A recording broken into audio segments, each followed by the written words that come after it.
इंसान होने का मतलब है भावनाएं होना। हम सब में एक जैसी भावनाएं होती हैं।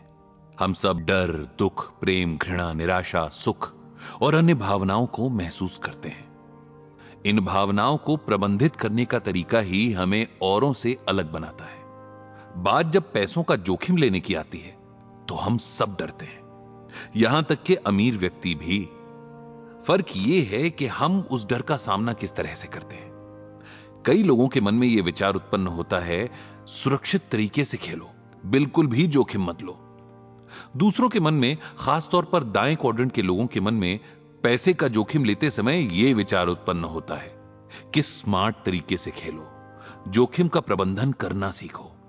नमस्कार दोस्तों, कर रहे हैं रॉबर्ट टी कियोसाकी द्वारा लिखित book Rich Dad's Cash Flow Quadrant के बारे में। अमीरों का एक बहुत बड़ा गुण यह होता है कि वे बाकी सभी से अलग हटकर सोचते हैं। अगर आप सबकी तरह काम करते हैं तो आपके पास भी वही होगा जो सबके पास है। देखा जाए तो अंत में अधिकांश लोगों के पास वर्षों की कड़ी मेहनत, खूब सारा टैक्स और जिंदगी भर का कर्ज ही बचता है।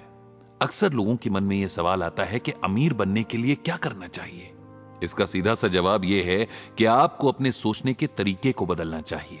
आपको अपने काम के तरीके बदलने की जरूरत नहीं है, बल्कि उस सोच को बदलना चाहिए जो आपको अमीर होने से रोक रही है।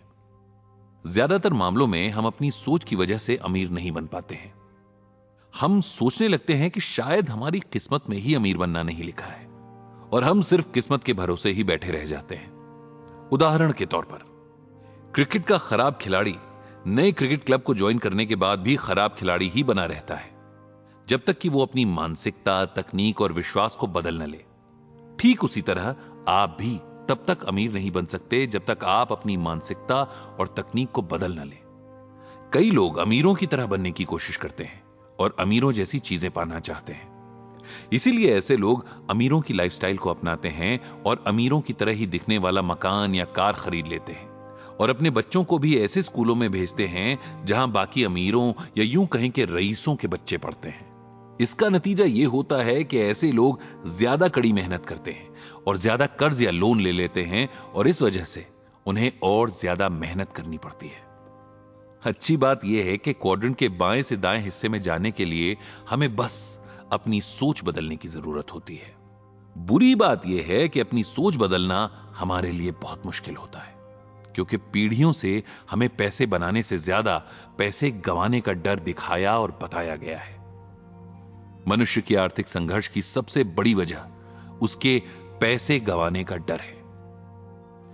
पैसे गंवाने के डर के कारण लोग अक्सर बहुत ज्यादा सेफ तरीके से काम करते हैं और खुद पर बहुत ज्यादा कंट्रोल कर लेते हैं, और अपना पैसा किसी ऐसे व्यक्ति को दे देते हैं जिसे वे फाइनेंशियल एक्सपर्ट मानते हैं। इसके बाद वे उम्मीद और प्रार्थना करते हैं कि जरूरत पड़ने पर उनका पैसा उन्हें सही सलामत मिल जाए। रॉबर्ट कियोसाकी के हिसाब से पैसे के बारे में ज्यादातर लोगों के मन में बहुत गहरा डर होता है, और यह डर इतना ज्यादा और इतने सारे होते हैं कि उनकी लिस्ट देना पॉसिबल ही नहीं है।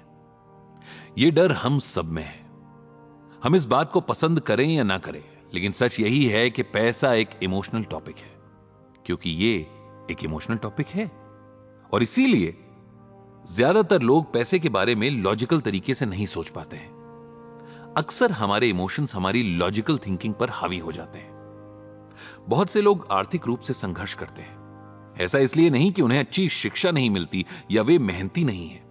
ऐसा इसलिए है क्योंकि वे पैसे गंवाने से डरते हैं। अगर पैसे गंवाने का डर उन्हें रोक देता है तो उन्हें यह मान लेना चाहिए कि वे शुरू करने से पहले ही पैसे गंवा चुके हैं। जो लोग पैसे गंवाने के डर को नियंत्रित नहीं कर सकते, उन्हें अपने दम पर कभी इन्वेस्ट नहीं करना चाहिए। उन्हें सबसे ज्यादा फायदा तब होगा जब इस काम को किसी प्रोफेशनल व्यक्ति के हवाले कर दें और उसके काम में दखल ना दें। इस चर्चा से जुड़े रहने के लिए सुनते रहिए